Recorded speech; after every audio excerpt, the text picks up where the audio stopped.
Okay, this is David Zierler, Director of the Caltech Heritage Project. It is Friday, April 21st, 2023. It's great to be back with Professor Paul Asimow. Paul, thank you for having me again. Well, you're welcome. All right, Paul, today what we're going to do after our first conversation, we did a wide-angle lens of your approach to research, the things that are interesting to you in the field. Let's go all the way back to the beginning. How many generations back in your family can you go to give sort of narrative context? Could we go back to Eastern Europe, I might guess? We can. Okay. So I'm purebred 100% Ashkenazi. My father's family is from Ukraine, my mother's family from Belarus. And I know quite a bit about my family background, relatively speaking, because my great-grandfather, Harry Asimow, wrote an autobiography when he retired at 65, put it all down, and self-published it and gave all his descendants a copy. He then lived another 30 years. Oh, wow. And had a remarkable life, and we'll get into that. But from that, I know a fair bit about where the Asimow name comes from and what his life and his parents' lives were like in the old country. Do you know if it was Asimow in the old country? It is, yeah. The spelling Asimow with a W is a pure one-time accident of Ellis Island procedure. Right. Most other people with the same name ended up with Asimow. And there are, as far as we know, all the Asimows come from the same village called Petrovichi, which is right on the line between Belarus and Russia.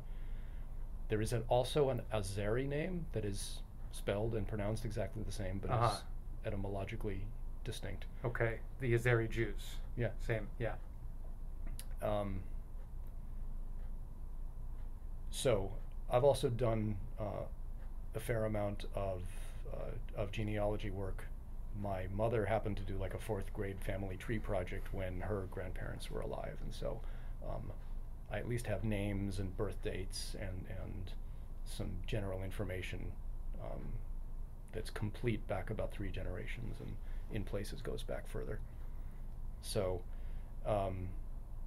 mostly I feel affinity with my father's side and the Asimows in particular. Just because that was a very close and large family when I was growing up, and I knew all of my great aunts and uncles and my great grandfather, and have those stories. So yes, I have lots of other ancestors on my mother's side and my paternal grandmother's side. So your father's side was in Southern California when you were growing up, for the most part? Yeah, we've been here for quite a while. So we'll be systematic about it. My great-grandfather, who's in English goes by Harry Asimow, in Russian Gospodin Asimov, although he never spoke Russian if he could avoid it. He was born 1880 in Ukraine. His father, Meyer Asimow, left this village Petrovichi, where the Asimow name comes from, as a young man to go out and work building roads around Ukraine, and never came back, and met his wife in a small village a couple hours from Odessa, had his family there, went back out on the road and died of cholera in a quarantined work camp. My great-grandmother went out, recovered his body, spent all her money giving him a Jewish funeral, and then had to leave her hometown and move to Odessa, and so that's where my great-grandfather mostly grew up from sort of 12 years or so on. He was pretty well educated by local standards and was able to make a living as a private tutor teaching Russian to Jewish kids that otherwise only spoke Yiddish and needed Russian to get by in the professional world. He apprenticed and became a sheet metal worker, and then while he was in the army, posted in Poland, got very active in socialist propaganda and organizing. Was a very committed socialist for his whole life, did a lot of illegal and dangerous stuff with distribution of samizdat literature, and back in Odessa managed to land in prison several times. he tells the story that he got out of prison in the middle of an economic downturn when everybody was unemployed and everybody was hungry and the city couldn't really figure out how to feed anybody. And he said, let me get my trade unionists together and we'll build a soup kitchen and we'll have it open by tomorrow. And he did. Wow. But come 1905, it just wasn't a good time to be a known labor union organizer in Ukraine, and he married his girlfriend, and they got on a dog sled across Finland and left, and came here, and his brother was already in Milwaukee, so they headed for Milwaukee upon landing. And then... How did he get there, the brother? The usual way, you know, the country was open to immigration in those years, and everybody was leaving if they could. I don't have any more details about when exactly the brother immigrated, or Do you know what his work was? Why Milwaukee. No. So my great-grandfather was, by inclination, an organizer of people. He kept trying to organize trade unions in Ukraine. He got here and he kept opening metal shops and trying to organize them along various utopian socialist lines, and everybody would rob him and he'd go out of business. This happened repeatedly. There's a great story of that. He had a small shop in those years in Chicago, and a woman came to him with a design for a laundry plunger. If you had your laundry in a laundry basin and you needed to agitate it, she designed this plunger and asked him to make a few, and he made her a few, and she sold them, and she said, okay, I want you to make more. And so he made more and she sold them. She said, okay, I want you to move to New York, rent a factory space, hire people and machinery, and gear up to mass produce these things. And he did, moved his family to New York, rented a space, bought all the machinery, geared up to make these things, and then it turned out she was selling them through an illegal pyramid scheme, and she got shut down. Oh. And he was left holding the bag. And then that's when they moved to Los Angeles. So that was about 1920. Oh, wow, that's early. And do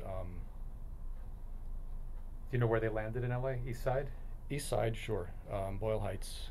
They had a shop called Central Metals on Central Avenue south of downtown in what's basically Skid Row now. Mm-hmm.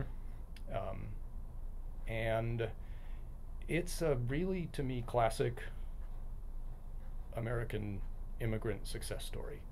My great-grandfather was working class, came here, had 4 sons. They all went to college. They all became professionals. My oldest uncle, Morris Asimow, got a PhD from Berkeley in mechanical engineering and metallurgy, and had a career as an engineering professor. The second boy in the family, Charles, was an insurance agent. The third one, my grandfather, William, was an accountant, and the fourth one, Nathan, the youngest, was an attorney. Right? And all of them got where they got basically because of the University of California, which was open to everybody and essentially free, and was a path to up the social ladder within a generation for people that had the talent and the drive. So my 4 grandparents, there's this kind of process of diffusion, at least if you arrive from Eastern Europe in New York and you end up in California. They landed and they spread out across the country wherever they had any contacts. So my 4 grandparents were born in Chicago, Binghamton, New York, South Bend, Indiana, and Omaha, Nebraska. But by the time my parents were born, the family was here in Southern California and stayed here for a couple of generations, although now I'm just about the only one left. My brothers and sisters and my father have all moved up to the Bay Area. So your mom's family was in Southern California also? Right. So, well, my mother's father was born in South Bend, my mother's mother in Omaha. My mother's father, that's the Katzman side. The Katzman brothers set up a furniture manufacturing company in Omaha and had considerable success. The company is still there. It's called Mastercraft Furniture. Sometime around 1920, my great-grandfather developed respiratory problems from working in a sawmill and being covered with dust all the time. And his doctors said, you need to move to a dry climate. Kind of a Classic story. Conventional treatment for lung problems then. So he went to his brothers and he said, well, I have to move to California. I'd like you to buy out my share. And they said, goodbye. Yeah. And so my branch of the family never talked to the Omaha Katzmans again until 75 years later, when I found them through the internet and at least filled in the family tree.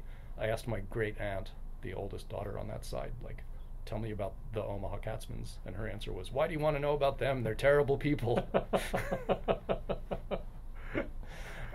But as a result, yes, that side of the family was here by the 20s also. Entirely secular? Any religiosity on either side of the family? Not in that generation, no. This is an assimilation mode kind of situation. As far as I know, they were all already secular before they came here. Uh-huh. You know, they lived in the shtetl, but there's not. Well, okay. My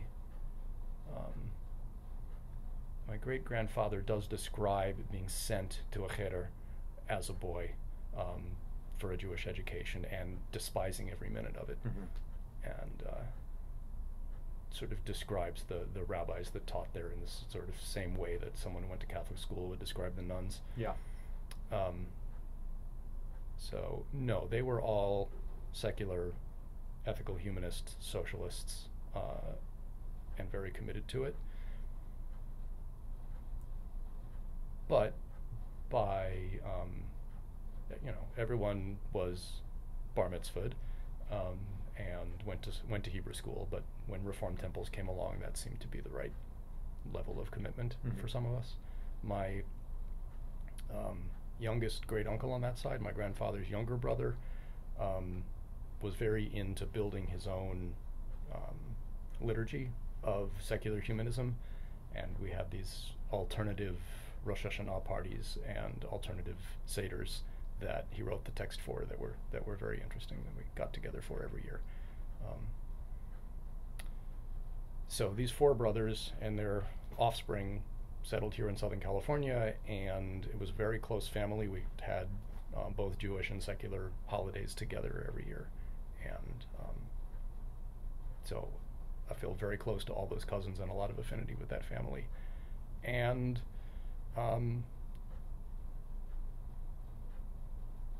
this story of immigrant success and public university education and ascent, into the middle and professional and almost leisure classes within a few generations is a story that's very close to my heart. And when I see modern examples of either people unable to immigrate to the United States or able to immigrate, but all the barriers that are put these days to assimilation or to education or to social mobility, it really bothers me. I would love the door to be as open now as it was for my family. So your parents grew up on the east side, or they were part of that westward movement in Los Angeles? East. The westward movement came a little later. So my dad grew up around Silver Lake, Las Feliz. My mom in the Baldwin Hills, which I guess is pretty far west, and Burbank, actually. Her father, my grandfather on that side, he's the one who had heart disease and died when I was 1 year old, so I don't know him very well. He was in food service. He worked for Carnation until they decided they didn't want any Jews, and then for S.E. Rykoff, which was a big restaurant food service company of the day. And I guess Carnation was out in Burbank and Rykoff was down in Culver City, so that's where they were. So my dad went to Marshall High School, which is in Los Feliz. My mom went to Dorsey, which is kind of Culver City-ish. This would have been upwardly mobile, middle-class childhoods for both of your parents? Yeah. Yeah. Absolutely. And so they both went to UCLA. Is that where they met? No, my dad may have been at UCLA. My mom's still in high school, I think, when they met. And then she went to UCLA, and then he graduated. He's 3 years older, and went up to Berkeley for law school, and she transferred to Berkeley and finished her degree there. And your father became a lawyer. Right. His father wanted him to be an accountant. He found it completely dull. So I think his undergraduate major was accountancy, but then he went to law school. Became a lawyer, and I think I'm sure my mom envisioned a career as a law firm kind of lawyer, but my dad never really liked practicing law, and started teaching within a few years of graduating from law school, and spent his career as professor of law at UCLA. Oh.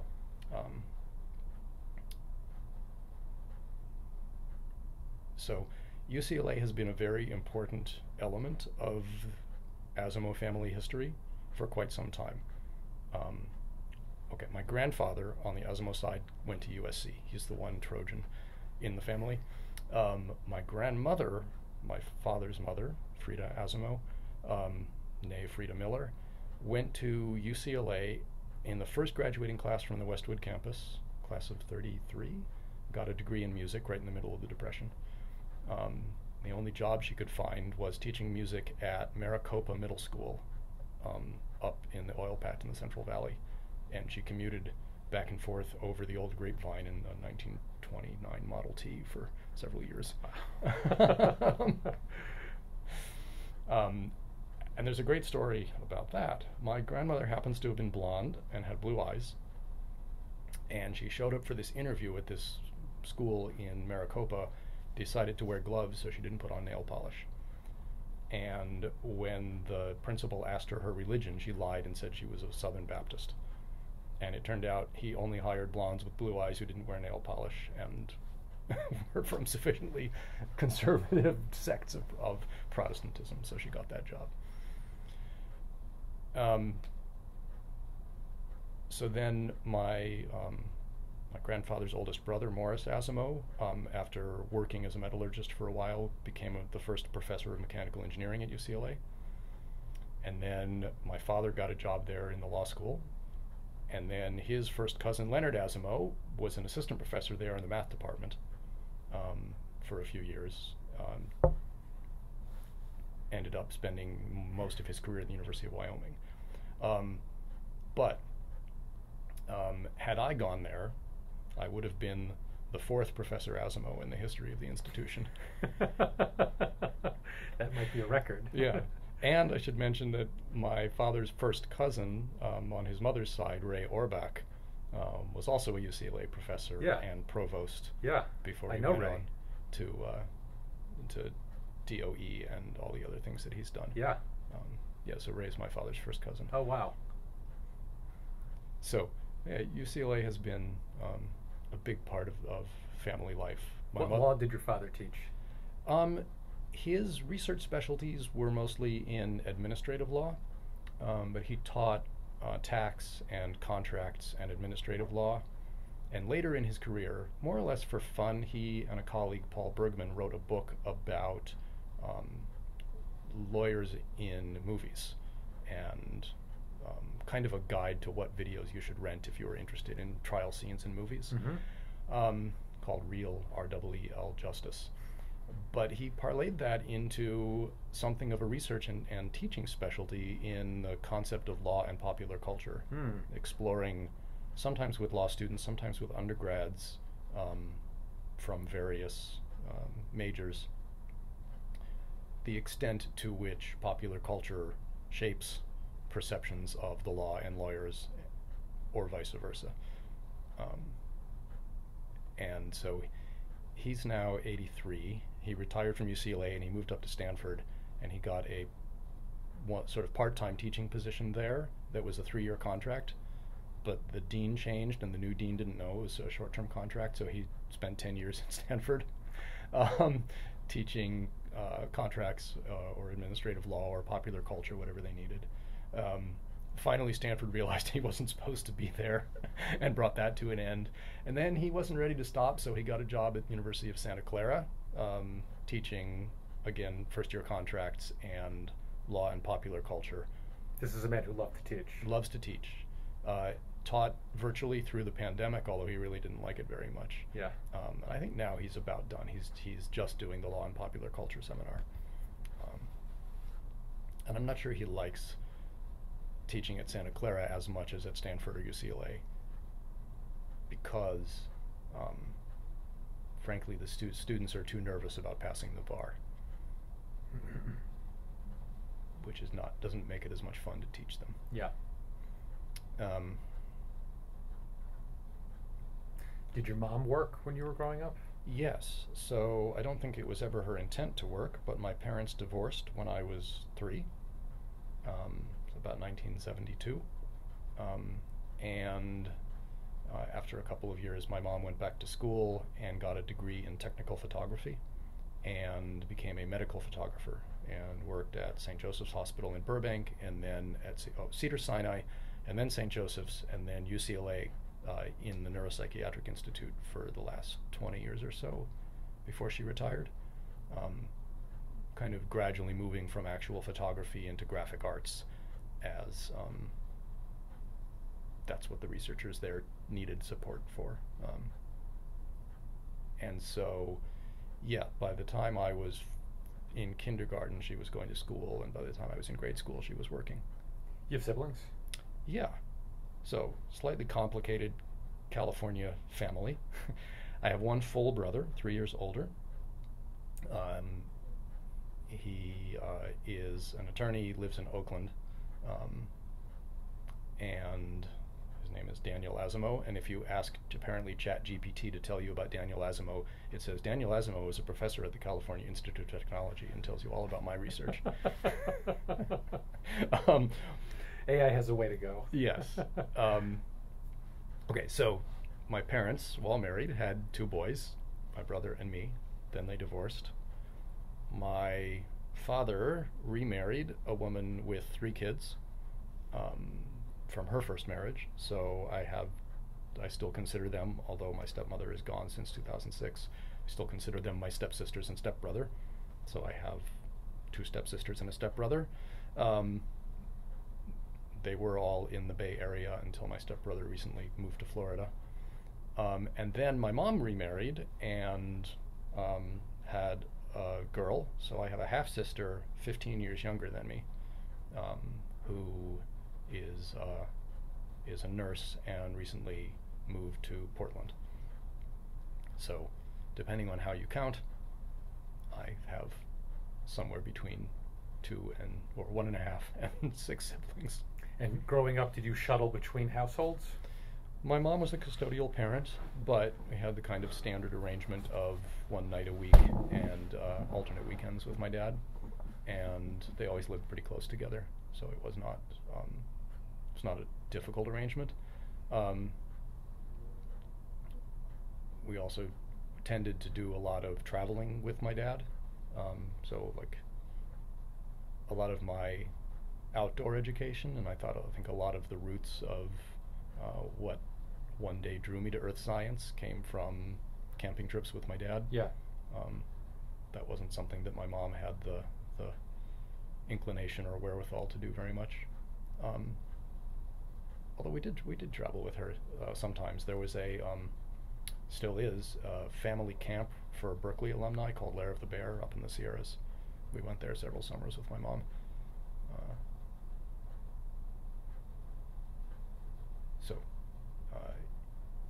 Yes, I lived with my mom, but I had a room at my dad's and went back and forth. In this rich family history you're providing, I haven't heard any science in the family. Was there any thread of scientific inclination going back? Yeah. Okay, so my father's oldest uncle, Morris Asimow, was an engineer, okay, a metallurgist, and actually liked perfecting or developing machine tools, and had a machine shop in his basement that we visited a couple times. Oh, wow. And he would make, just randomly shaped trinkets for the kids that visited. So that engineering strain goes way back. Mm-hmm. That was always there.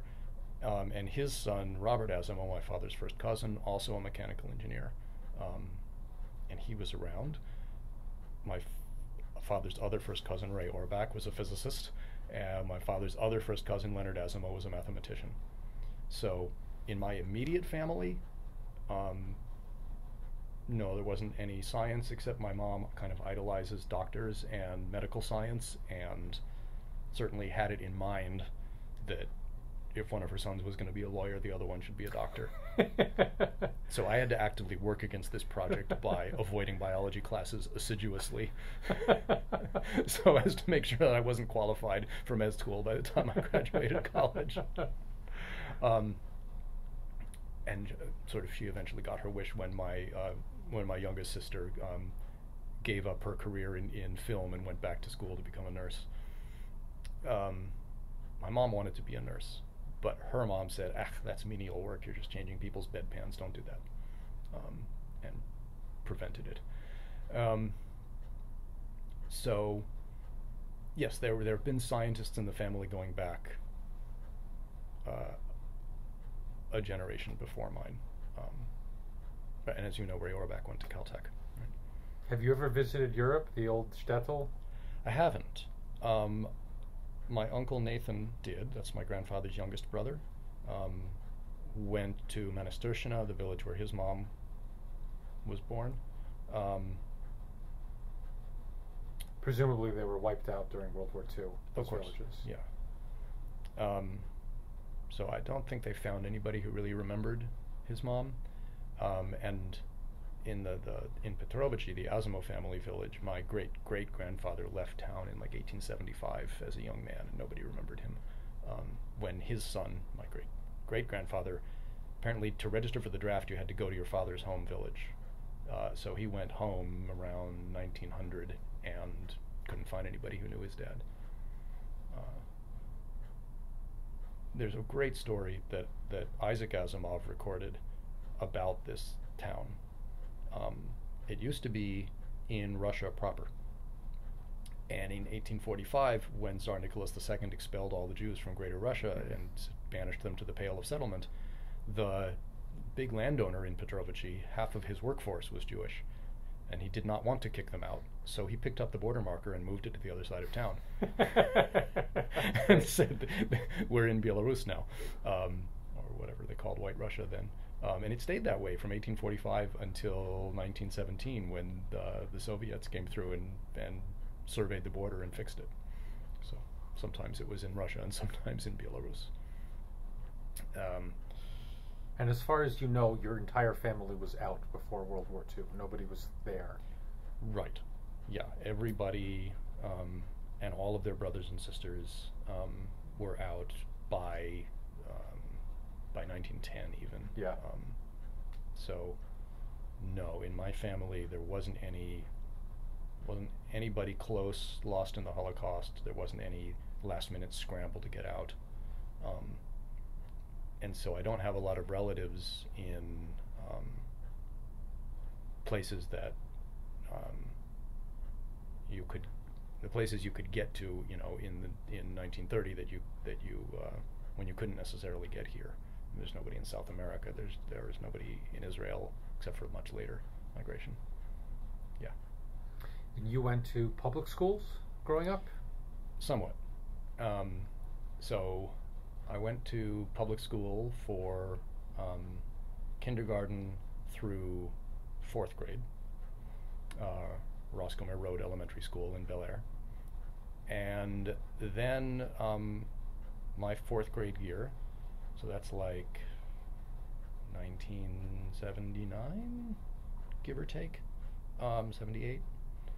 That is when LAUSD started busing. Yeah. To try to desegregate the schools. Mm-hmm. And the first semester of 4th grade, I was bused across town to a school, Queen Anne Place School, like sort of near Crenshaw and Adams, I think. And I had a great experience there. I had a really good teacher who was perfectly capable of running her classroom at all necessary levels when suddenly having half a cohort of kids from this West Side school and half the cohort of kids from this East Side school dumped together into one classroom. Primarily a black school? Yeah. And that was fine. And like, she just said, okay, you're the 12th grade spelling group, here's a dictionary, learn some words you don't know, which was fine. Then the second semester of 4th grade, we came back to my neighborhood school, and they were completely shell-shocked by having all of these remedial students, and the teachers were not up to the challenge, I would say, of running their classrooms at multiple levels. And also, my 4th grade teacher had just moved up from 1st grade, had been my 1st grade teacher, and it was a completely wasted year. And that's when I left the public school, or wasted semester, second half of that year. And transferred to Merman School, which is on Mulholland, just a little bit west of 405. It's a private school, K through 8, test for admission, gifted students only. And I spent 2 years there, the equivalent by age of 5th and 6th grades. And that was great. I think it was a really good school. I made some good friends there. I learned a lot. I got very far ahead in math. But when it was time for middle school, their middle school program was very small, subcritical even. Like when my brother went through, he was one of 3 8th graders or something like that. And so we applied to Harvard School, what is now half of Harvard Westlake School. That's where I went for 7th grade and spent 6 years there, and that was fantastic. It's a magnificent school, and it was perfectly tailored to me, and they allowed me to accelerate in math, even though they'd never done that before. I arrived, I looked at what they were teaching in 7th grade math, and I said, this is dumb, I've done this already, can I take the final today? They were a little bit taken aback, but they said, okay. So then they put me in 8th grade math. I went to my 30th high school reunion recently, and people are still talking about this.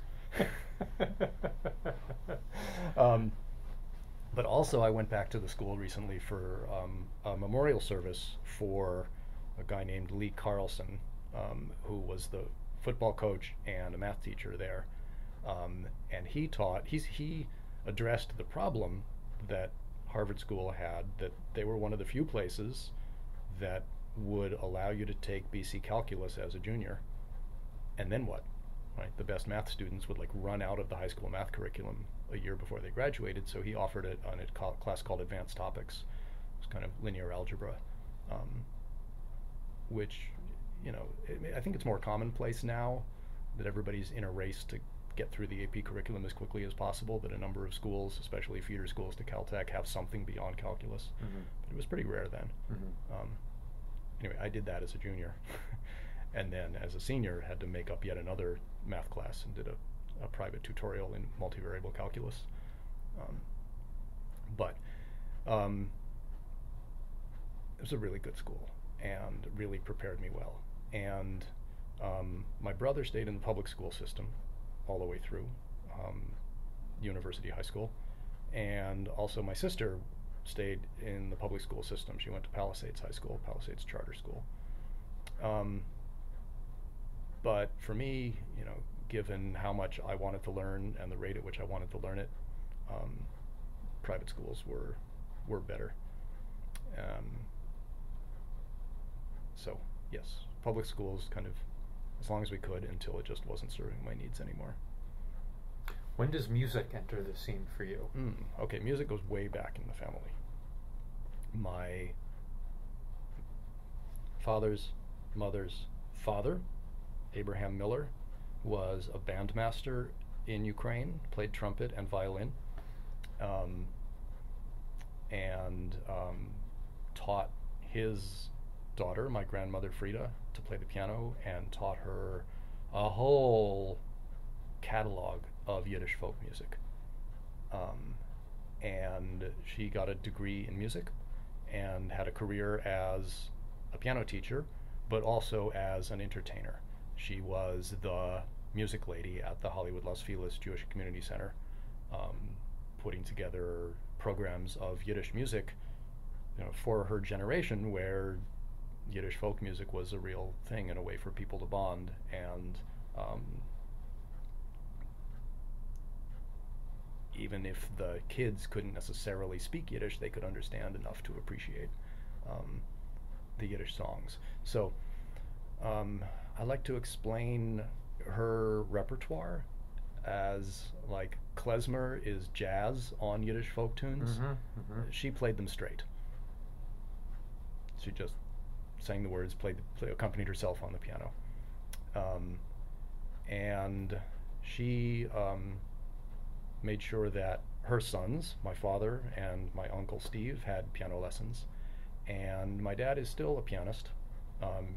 He's gotten very into it actually in his partial retirement, has been playing piano more actively, and he and my stepmom have moved to a retirement community in the Bay Area, and he is playing piano for the community in the bar every Friday night and at the Memory Care Center for a couple times a week. So, interestingly, my grandmother, my father, and my uncle all have perfect pitch. I don't. I didn't get that gene. You don't have to have perfect pitch to be a musician. It's handy, but you can do without it. On the other hand, my father's perfect pitch has gone out of tune. Starting in his 50s and progressing into his 80s, he's gradually gone further and further out of tune. It's perfectly accurate. No, it's perfectly precise. It's just inaccurate. If you play him a C, he will now every time tell you that it's an A. He's 3/2 steps off, which must be really frustrating for him playing the piano, but he can still do it. So, yes, there is this thread of music going quite far back on that side of the family. And so I started playing flute in 6th grade. Merman School started a band program or an orchestra program and brought in a woodwind teacher and a brass teacher and a string teacher. And I picked flute as my instrument because I was inspired by Jean-Pierre Rampal and James Galway, and focused on flute and piccolo through high school. Harvard School had a small orchestra and a jazz band, and I played in those groups all 6 years. I probably should have upgraded my flute teacher earlier than I did. I was kind of loyal to this guy that I had been working with since 6th grade, but he didn't push me that hard. And I think like a lot of adult musicians, I wish I had practiced more as a kid. But I was okay. But before going to college, I knew that I wanted to play in music groups in college, so I got a new teacher that summer to really prepare for auditions. Went to my first lesson and he was like, I don't like your embouchure, I don't like your stance, I don't like your left hand position, I don't like your right hand position. Let's rebuild. So up to that point I was an orchestra musician. Mostly played classical music. I was in the jazz band, but was never really good at it. My school didn't have a marching band. It wasn't big enough. But I got to Harvard, and Harvard has 3 undergraduate orchestras and lots of other music programs, and I didn't get into any of them, except the early music ensemble, the Gilbert and Sullivan Pit Orchestra, and the marching band. And I also joined the wind ensemble because fall of my freshman year, they were doing a concert with Peter Schickele, the PDQ Bach guy, and I really wanted to be in that show. So I joined the wind ensemble as a percussionist, eventually working my way up to playing flute in that group. And so I did a lot of flute playing in college, but I basically transitioned from an orchestra musician to a band musician at that point. Basically because I wasn't good enough to get into Harvard Radcliffe Orchestra or the Bach Society, and the Mozart Society, which had previously been a freshman-only orchestra. The previous year's class voted to keep their seats, and so there weren't any spots available for. I wonder if you can explain the difference, orchestra and band musician. Oh, so orchestras have strings, and this is the big symphony that we think about. Exactly, right. Whereas bands have only woodwinds, brass, and percussion. And they can play either music that is written specifically for woodwinds, brass, and percussion, or transcriptions of orchestra pieces. And pretty much every orchestra piece that you can think of has been transcribed, because in the early years of the 20th century, every town in America had a band, but only the big cities had orchestras. And so the way people heard most classical music was in band transcription, unless they happened to live in New York or Cleveland or Philadelphia or whatever. So you can play classical music, although a lot of the original band literature is later. It's Romantic or 20th century, just because nobody was writing original music for winds in the Baroque or classical periods. But the Harvard University Band, the student-run, somewhat undisciplined marching band, was really my home in college. That and Dunster House and the Geology department. But most of my friends, most of my social life were centered around the band. And after about a year of playing piccolo in the marching band, I decided it was pointless, and I learned to play the tuba. That's an extreme size differential right there. Well, you're more useful to the group, and I could read bass clef because I played piano, and it was not a difficult transition. I was going to ask, when did you pick up piano? That was early on? That was actually before flute. I'd had a couple years of piano. Oh, okay. Yeah. So yeah, there was this very diminutive person, Jordana Bernstein, who was 3 years older than me, and had come as a piccolo player and switched to tuba because the band needed tubas, but she could barely carry a fiberglass sousaphone. It was real work for her. Yeah. And so during winter season, when the band walks down to the hockey rink for hockey games, I took to carrying her tuba for her down to the hockey rink and playing it along the way, and realized I could do it. And then for like 2 years, every hockey game, as I was wrestling my way through the turnstile, the ticket taker would say, "You should have played the piccolo." So, yeah, I did play the piccolo. And then the Harvard Band is a student-run organization. There is a faculty conductor, but he does as little as possible. He keeps his hands off. And so there's a student conductor. And if you study conducting with the faculty conductor for about a year, you can audition to be student conductor. And also the student conductor arranges all the original arrangements that the group does. And I really wanted to do that. I thought that was how I could best contribute to the group. And so I was conductor of the Harvard Band from Yale game my junior year until Yale game my senior year. Such that when I got here for graduate school, and I immediately went and tried out for Bill Bing's Caltech Oxy concert band, as it was called then, he knew that I could play flute and I could play tuba and I could conduct, and started giving me the opportunity to actually conduct the Caltech concert band, sort of one piece on every show since about 1991. So that's where that whole conducting the band thing came from. Let's shift back to high school. What did you do during the summers? Did you work? No, I went to camp. So this was one of my ways to connect with Jewishness, was Hebrew school during the year and Jewish summer camp during the summer. So I went a couple of years, like in middle school, to Camp Alonim at the Brandeis Bardin Institute in Simi Valley, which is an ungodly awful place in the summer. It's over 100 degrees and there's tons of bugs, and it wasn't that great. So then I switched to Wilshire Boulevard Temple camps, which are by the beach in Malibu. That's much better. And I went to Camp Hess Kramer summer before, say, 8th, 9th, 10th grades as a camper, and 11th grade as a CIT, and 12th grade as a junior counselor. Summer before college, I did work. My mom still harbored the idea that I was going to be a doctor, and she managed to get me a job as a phlebotomist in the St. Joseph's Hospital medical lab, which is a crazy thing for a 18-year-old kid to do with a few weeks of training. Yeah. Also, like, we're talking about 1987, phlebotomists at that point hadn't really fully internalized the idea of bloodborne pathogens, and it was still sort of like the older ones wouldn't wear gloves because they felt like they couldn't feel the vein with a glove on. Yeah. It was a weird time. And the AIDS crisis was happening, right? Yeah. So you should be wearing gloves. Oh, yeah. Anyway, I have a lifetime appreciation for a good vein as a result of that summer of experience. But and that sealed the deal. It did not succeed in drawing me into medical practice. But no, I didn't have to work. There was always, plenty of money, and not that much to spend it on. So, summer camp. And did you graduate at the top of your class, or what made it apparent to you that a place like Harvard was within range?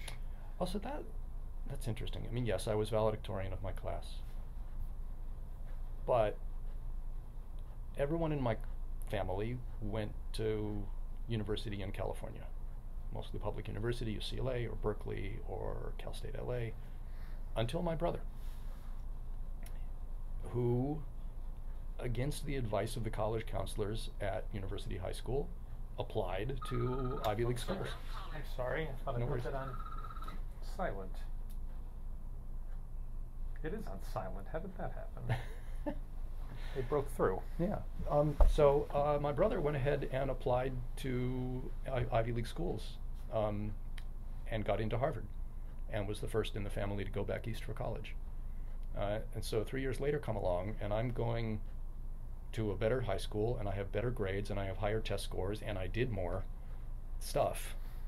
And so it was like, at that point, and now I was a legacy, anticlimactic when I got into Harvard. Like when my brother did, it was this big deal. Like they went around and showed the acceptance letter to everybody in the family, and then younger brother comes along, and okay, obviously you're going to. And he's 3 years older, so you saw him on campus for a year, yeah. Which was nice. Yeah, 'cause we didn't get along that well as kids. He's very competitive, and kind of needed to prove his superiority all the time. So college was really when we had the opportunity to rebuild our relationship on a different basis. And did you apply early to Harvard? Did you apply to all the Ivies kind of thing? Yeah, but I got in early to Harvard and pulled all the other applications. And were you, coming into Harvard as a freshman, were you science oriented at that point? Did you know that's what you wanted to pursue? No. At that point, I was still entertaining the idea of majoring in humanities or science. And so this is why a Harvard over an MIT made more sense for you, for example. Right. And I should emphasize, as I often tell people, I had never heard of Caltech when I was applying to colleges. That's right. Great. I went to high school just 30 kilometers over there. My father's first cousin had gone to Caltech, but didn't talk about it at family gatherings or anything. What about Linus Pauling, Richard Feynman? Were you aware of these names or any affiliation? I was aware of Linus Pauling because I took AP Chemistry, but not of his connection to Caltech. Yeah. And it was a little before sort of the peak of Richard Feynman's pop culture fame, I think. Charles Richter? Nothing. I know these people now. Right. Sure. But no, it was not on my radar at all. There was one guy from my high school that went to Caltech. Don't know how he heard about it. But even if I had, I was looking for a liberal arts university. Sure. Or a liberal arts college, and was thinking big university. And I'm glad that I made that choice. Yeah. Yes, as it happens, I went into science very thoroughly by the time I was, halfway through freshman year. Yeah. But I liked having all those other kinds of people around that you don't have at Caltech because, yes, we take HSS classes here, but there aren't any English majors or literature majors or history majors or economics majors or people who think like that. I wonder if the mechanical engineers in your family had any interface with Galset or something like that. They must have been aware. Yeah, but again, didn't filter down to you. Didn't know. Missed that. So, what year did you start at Harvard? 87. So, I went there at least nominally saying that I was open to the idea of majoring in philosophy or physics. And then something very interesting happened. My brother had also gone to Harvard thinking he was going to major in physics and burned out on that pretty quickly. He became a social studies major. Social studies is an honors-only major at Harvard. You have to write a thesis, and you can kind of draw classes and research advisors from any of the social sciences. But he said, science is more than physics. You should explore a little bit, look around, open your horizons. I pulled out the course catalog and I found that my first fall semester I could take mineralogy. That seemed like exploring, so I did. All right, so on that point, you've emphasized on a few occasions now the importance of your father and outdoor adventures as it relates to geology, earth science, things like that.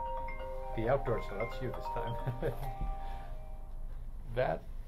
So there's when you have a love of the outdoors, that could go in any number of directions. Have you ever thought about why specifically that opened up a pathway in things like geology and mineralogy? It's just in retrospect that I see that I had that appreciation, I had that comfort with the outdoors. I had, the privilege to know that you can go out of cities and be okay, and it's beautiful, and there's lots to see. And I know a lot of people don't get that opportunity, and it's hard for them to understand the attraction of earth science coming to it at an older age. So it was there, but at this point it was very implicit. I never thought until this mineralogy class blew me away with its awesomeness that this was something that I would spend my life doing. Who was the professor? His name is James B. Thompson, Jr., such a towering figure in the field that people just call him JBT, and everybody knew what that stood for. So he was a professor at Harvard for many years. His specialties were mineralogy and metamorphic petrology, and the class that he's most known for teaching was a graduate course in phase equilibria, in how you analyze the stability relations among minerals and magmas. This graduate level class was so famously difficult that graduate students at Harvard would typically audit it before they dared to take it. Ed Stolper took it as an undergrad. And people who were there that year, 1974 or whatever it was, like Charlie Langmuir, who's now a Harvard professor, was my postdoc advisor, he was sitting in the back as a graduate student, describes the class as a one-on-one dialogue between JBT and Ed Stolper. And this is significant for a couple of reasons. One is that Ed wrote down everything that JBT said, and then he went home each night and he recopied it in 4-color pen and made a perfect set of notes for JBT's phase equilibrium knowledge. And JBT never wrote a textbook, and it all just came out of his head and would have disappeared into the ether, except Ed wrote it down. And when I teach phase equilibria, I use Ed's notes as a textbook. Wow. And nobody ever wrote this book until now. Ed and I are working on it. It's going to be a decadal project to get it done. But this way of thinking about stability relations, this way of using the geometry and the topology of phase diagrams, it's beautiful and it's elegant, and we think it's useful, and we want to get it out there before it disappears. So I didn't have the opportunity to take that class, but JBT also just taught intro mineralogy. And this year, fall of 1987, was the last time he taught it before he retired. And for me, it was absolutely transformative, that you could take your knowledge of chemistry and your knowledge of physics and apply them to these beautiful objects, crystals and minerals, and understand their structure and the underlying symmetries and the relations between different mineral groups. And then you could go out and have a field trip just around the Harvard campus, looking at the fence posts and curbstones and seeing the different granites and the crystals in them, or you could go up to Vermont. And you had a strong enough background in physics and chemistry already to appreciate at an advanced level what that could mean for understanding mineralogy? Yeah. I had a really good AP chemistry class in high school. Really good. It's the last chemistry class I ever had to take. And I'm a geochemistry professor. Yeah. And I had, both AP physics, mechanics, and electromagnetism. And I was taking Physics 55, which is the sort of upper level freshman physics class at Harvard. It's kind of the equivalent of Physics 12 here, except you don't have to take Physics 1 first. So I had all that, because it seemed more likely that I was going into physics until this point where I suddenly discovered mineralogy and turned into earth science. So I like to say that taking that class and then committing to geological sciences as a major is the one surprising thing that I ever did academically. Everything else follows from that. Right? Going to graduate school in geology, getting a postdoc in geology, becoming a professor of geology, it all follows from that one turn. And this was truly happenstance. You just flipping through the course catalog and seeing mineralogy. That looks interesting. Mm-hmm. Wow. Yeah. And JBT clearly was an incredible teacher as well. Right. Absolutely. Animated in class? Yeah, very much so. And he had all these great visualization tricks, some of which a lot of people use and some of which were just his, for teaching symmetry and the ideas of like translation and reflection and rotation and getting, mineral structures to find how you can transform them and get them to overlie on themselves. He used Escher prints because Escher was very into these same mathematical properties. He had this famous way of explaining a subtle difference in the sequence of stacking of layers in some minerals.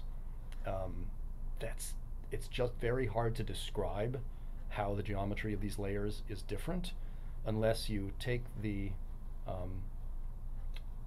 octahedral units that make up these layers, and on the side of the octahedron that slants down you attach a duck neck, and you talk about which way the ducks are flying. And if the ducks are flying this way in one layer, this way in another layer, it's one mineral, and if they're all flying the same way, it's a different mineral. It's very hard to describe it except with the duck necks, and that was JBT's way of doing it. So there's the T-shirts from JBT's retirement symposium have this octahedron with a duck neck on it flying across the T-shirt. But he had a lot of things like this. And administratively at Harvard, it's a department of geology. What's the umbrella discipline? Earth and planetary science. Okay. It was already called that when I was there. I'm sure it was Department of Geology for many years before, like many geology departments, it changed its name to Earth and Planetary Science or something like that. And it was a difficult time for the department when I was there. Harvard has long had a fairly dysfunctional tenure and promotion system. Sure, to eat up junior faculty. Right. But being a junior faculty member at Harvard had no particular correlation with whether you were going to be a senior faculty member at Harvard. Right. Because when they're looking for a senior hire, they would literally send out letters saying who's the best person in this field, and maybe not even mention the person they were considering for promotion. Mm-hmm. So during the time that I was there, trying to major in geology and take the necessary core classes, Jane Silverstone was denied tenure, Peter Williamson was denied tenure, Brian Wernicke left to come to Caltech, JBT retired, and it got to the point where this guy named Ray Seaver was basically teaching everything.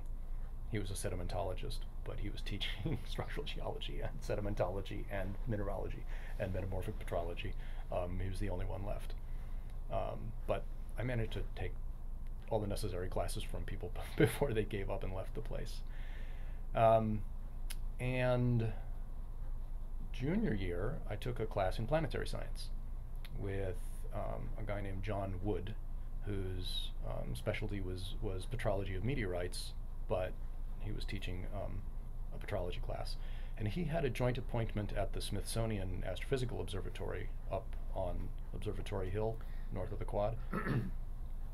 And that planetary science class was really good, and I got interested in that, and I decided I wanted to do my senior thesis with him in planetary science. So I got a bike so I could ride up to the observatory all winter. And it so happened that he was on the science team for the Magellan mission to Venus, because they needed people to think about the mineralogy and the chemistry, what was going on at the surface of Venus, and he seemed to be an appropriate person to be on that team. And now, finally, are you thinking about JPL and Caltech? Is that on your radar yet? We're getting there. Okay. We're getting there. Okay. So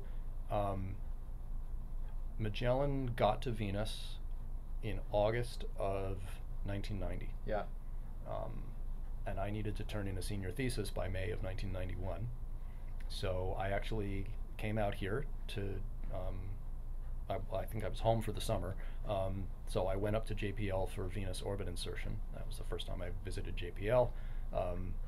And then data started to come back within a couple of months, and we looked at the very first data products that were coming out, and I said, okay, what am I going to write about? And there's this very enigmatic appearance to a lot of the impact craters on Venus. They have these what look like fluid outflows coming out of them and going downhill, and they're very clear feature in the radar images, early radar images from Magellan. So I decided I would write about those, try to figure out what they were and why they're there, and why impact craters on Venus have these outflows where impact craters on other worlds don't. So I did, and very independent research. It wasn't really my advisor's specialty. He got me access to the data, and then I figured out what to do with it, wrote a paper. Then I graduated, I turned in my thesis, then I graduated, and it turned out that all of the altimetry data released in the first 6 months of the mission were bad, and you really need to know the slope down which a flow is going to understand the dynamics of the flow. So I had to revise my work, and then I ran into mission politics for the first time. Because I was no longer affiliated with a member of the science team, and while I was affiliated with a member of the science team, I wasn't really supposed to be working on craters. And the cratering team tried to shut me out. They said, I don't know who this guy is, but he shouldn't have access to the data. And we had to go all the way to the chief scientist of the mission and eventually work out that I could revise the analyses of the craters that had been already mapped by while I was an undergrad, but I was not to look at any new craters that had been discovered since I graduated. So you were grandfathered in with the old data. Yes.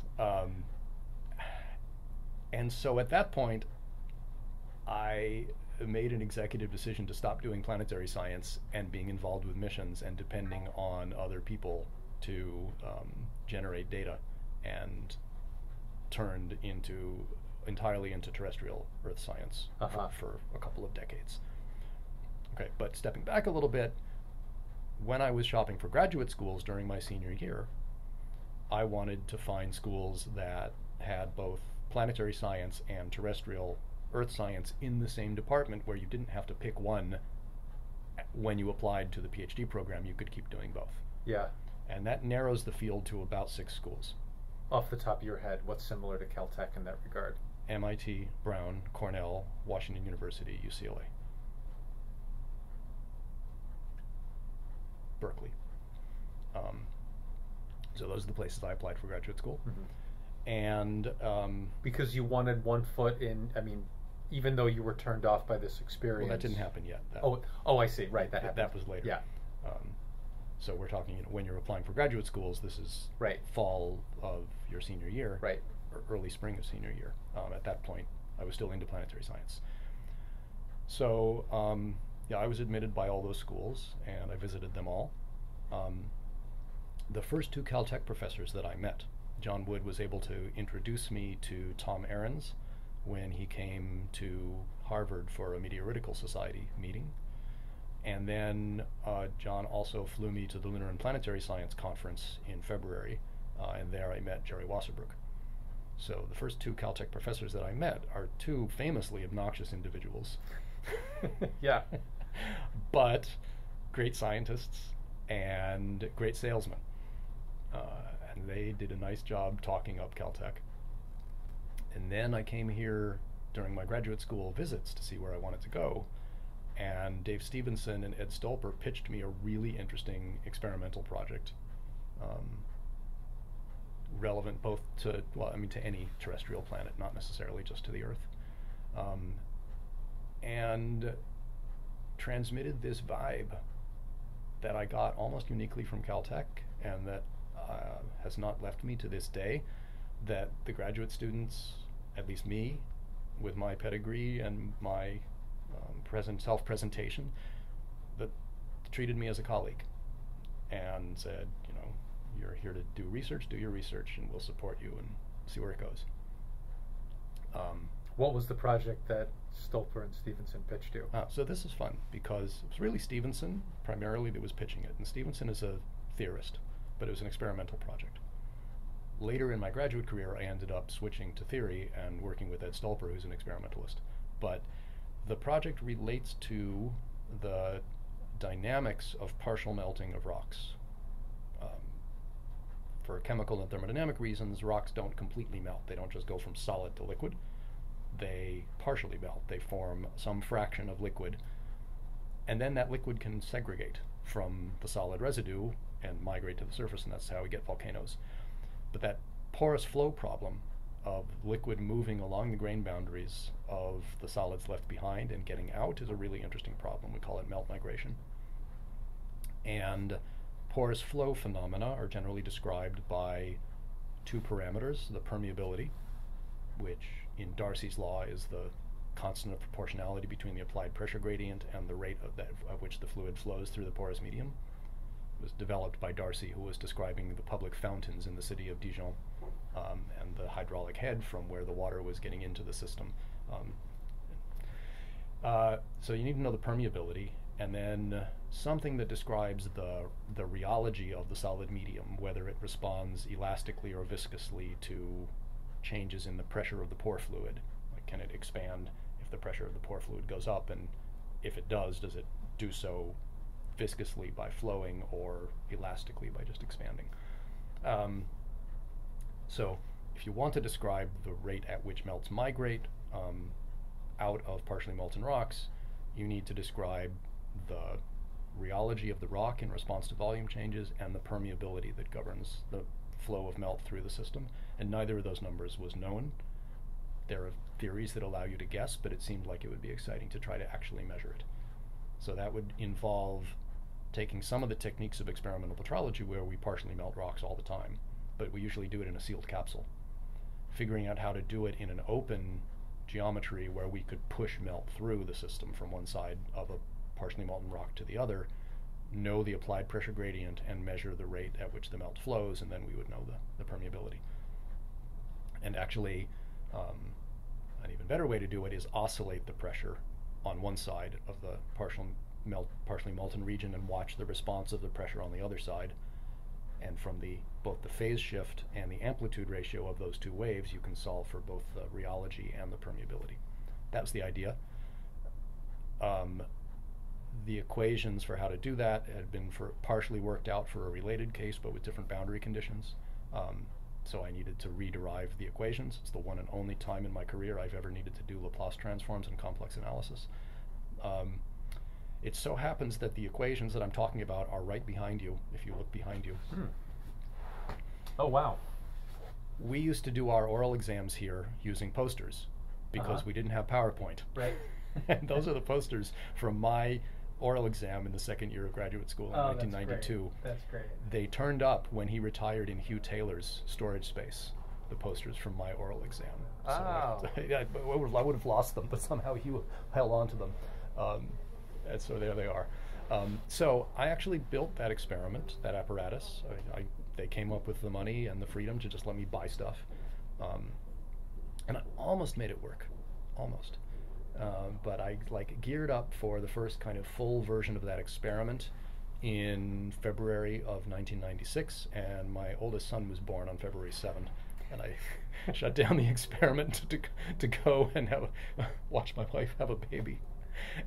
And then experimental work was much more difficult. Sure. But in parallel, through 1994 and 1995, I had been working on thermodynamic calculations, and so I built that into my thesis, and the experiment never actually happened. But it was the pitch to be able to do that experiment and just figure out how to do it and build this new apparatus that was the sort of last hook that made it clear that Caltech would be a good place for graduate school. And Stevenson and Stolper were presenting this as a way to co-advise you, was the idea? Yeah. So Stevenson wanted the answer, and Stolper knew how to get it. Looking back, how did that translate to their own research interests? What were they working on that got them to this problem that they presented to you? So Stevenson did a lot of the foundational work in understanding melt migration and why it's an interesting and important problem. Just doing the basic physics of multi-phase flow in a viscously deformable medium. Stevenson, with his student David Scott in the 1980s, wrote some foundational papers on this field. Dan Mackenzie at Cambridge wrote the other or even competing foundational papers. This was important work because people used to kind of ignore the migration problem and think that as a rock is partially melting, the liquid is sort of staying there and equilibrating with the solid. And that's an easy problem to do experimentally because you can do experiments in sealed capsules, get the liquid to equilibrate with the minerals, and hopefully find the right conditions where the liquid that you make looks like the actual volcanic rocks that erupt. But it never really works because actually the liquids start moving as soon as you start making them, and they never fully equilibrate with their source rock. Instead, what you get is a mixture of little increments of melt that have been extracted across a range of pressures and temperatures. And once Stevenson and Mackenzie pointed this out, and the chemical evidence that this was happening started to become obvious in the late 1980s, this whole batch melting paradigm fell aside. People realized that you can't do one experiment and explain a volcanic rock. You have to do an ensemble of experiments across a range of conditions and then develop either a parameterization or a thermodynamic tool to integrate the results of all those experiments to actually make a prediction that might describe a real volcanic rock. So Stevenson was working on the physics of that. Stolper had expertise in doing high temperature, high pressure experiments and imagining ways that you could adapt the techniques to do this more dynamic problem. And then we started working on the chemistry and the thermodynamics of this and what's the right way to actually build the numerical tool to take the results of all these various experiments and make meaningful predictions about what comes out at mid-ocean ridges was our original target. So the theory, the physical theory of multi-phase flow, which is important in lots of areas of geological and planetary sciences, but in particular this melt migration problem is something Stevenson was working on and realized that everybody was just guessing the parameters because there were no experiments. And Stolper had the experimental knowledge, so it was a natural collaboration. And they needed a broad student with good math background, good physics background, interested in igneous petrology, interested in learning to do experiments and get his hands dirty. And that just sounded great to me. That's what I wanted to do. So to go back to Harvard, your physics curriculum, what kind of physics did you focus on? What courses were important to you? So I took a full year, kind of sophomore level physics course, semester, no, it must have been a year and a half because Harvard is on semesters. 55A mechanics, 55B electricity and magnetism, and 55C waves. A whole semester of waves, which I thought was great. Waves are a really interesting unifying principle across many areas of physics. Yeah. From phonons that allow you to understand the thermodynamics of solids, to seismology, to light, to all kinds of things. And would you have overlapped with Ramsey and Purcell, or that's before your time? We used Purcell's textbook, but no, I didn't know them. So my physics professors were Howard Georgi for waves, Karl Strauch for electricity and magnetism, and I can't remember who taught mechanics. I also took a fun with physics class, essentially, from Bill Press. Oh, yeah, yeah. Which was epic. The class at the time was titled something like The Physics of Nuclear Warfare and Nuclear Defense, but it was basically an order of magnitude physics class, just applied to problems like submarines and aircraft and nuclear weapons. And then the Cold War ended and they changed the name of the class to Widely Applied Physics. Yeah. But yeah, I did have an opportunity to take this class from Bill Press. It was great. And he was coming in from the observatory for that? Mm-hmm. Yeah. Yeah. So when you read numerical recipes, yeah, the voice that makes that book so distinctively useful, very similar to the voice that was teaching in that class. I also had the opportunity to take an outstanding history of science class on the history of clocks and telescopes that met in the Harvard Collection of Historical Scientific Instruments in the basement of the Science Center. And it was co-taught by David Landis, who's a social scientist that studies the history of timekeeping and its influence on society and culture. Owen Gingrich, who's an astronomer who specializes in the history of observing and telescope construction, and Will Andrews, who's the keeper of the Historical Scientific Instrument Collection at Harvard and had previously been the clock master at Greenwich Observatory. So that was a really cool experience. We got to check out actual historical scientific instruments for a final project to try to make a measurement. I sat out in the courtyard of Dunster House all day with a pan of water and a 17th century sextant and measured the longitude of Harvard College to the nearest second or something like that, before you could just do it by whipping your phone out and using GPS.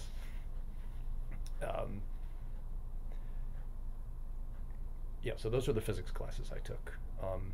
And then math was part of physics, or you did a lot of math also? Not a lot of math, but this is interesting. So Caltech requires everybody to take Math 1A, which is a completely useless class. It's proof-based calculus. You learn mathematics the way mathematicians think of it, but you don't really learn it's called calculus, but you don't learn the calculus that you need to actually do anything. This is pure math. It's pure math, right? And we insist that all Caltech students do it for 1 quarter. So I took the comparable class at Harvard because I was still thinking, oh, maybe I'll be a math major. That's called Math 25 AB at Harvard, and it's the people who are thinking of being math majors take it, rather than, Math 1 if you just need calculus, or Math 21 if you need multivariable calculus, the practical math classes. So we spent a year doing proofs, and it's a very Caltech-y kind of class. It's all organized around study groups. People work together collaboratively. It's very hard. It's very abstract. It was really fun. I had a great study group working with this guy that I'd spent several years losing to at math competitions around Southern California, when he was at Palos Verdes High School and I was at Harvard School. I loved it, but it helped me know that I wasn't going to be a math major, that I would do that for a year and then stop. So I took this pure math class freshman year for fun, basically, and exploration. And so from that experience, I kind of understand what the Caltech faculty are getting at and what the math department is getting at with Math 1A. In fact, we used Apostle's textbook for Math 25 at Harvard.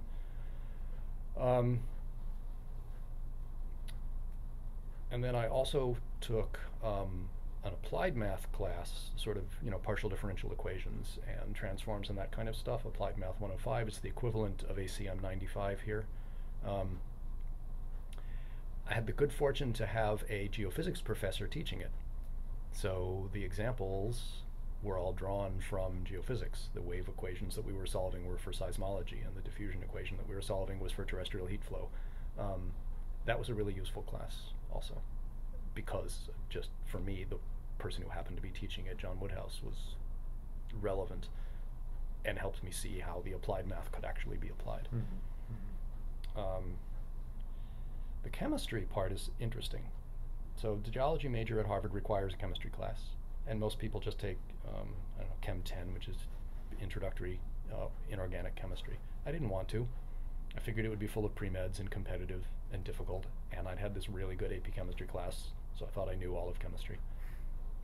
So I waited till I was a senior, and then I took quantum mechanics and statistical mechanics from the chemistry department, which I figured would be mostly math and not really chemistry. And I didn't get that much out of those classes, especially statistical mechanics. I didn't really grok at that point, but they satisfied the requirement.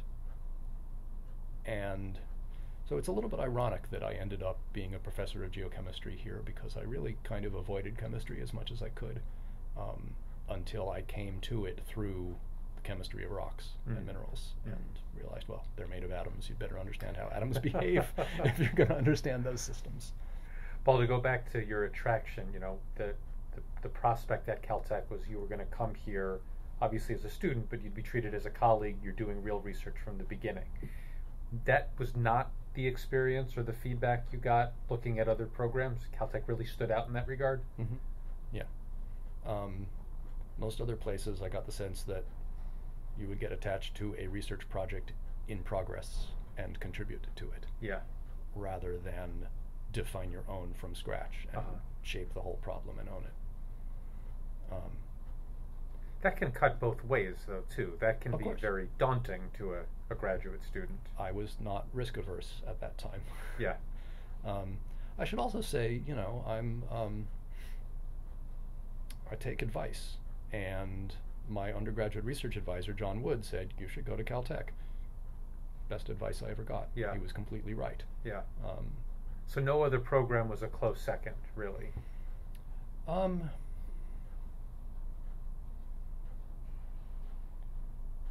Not necessarily.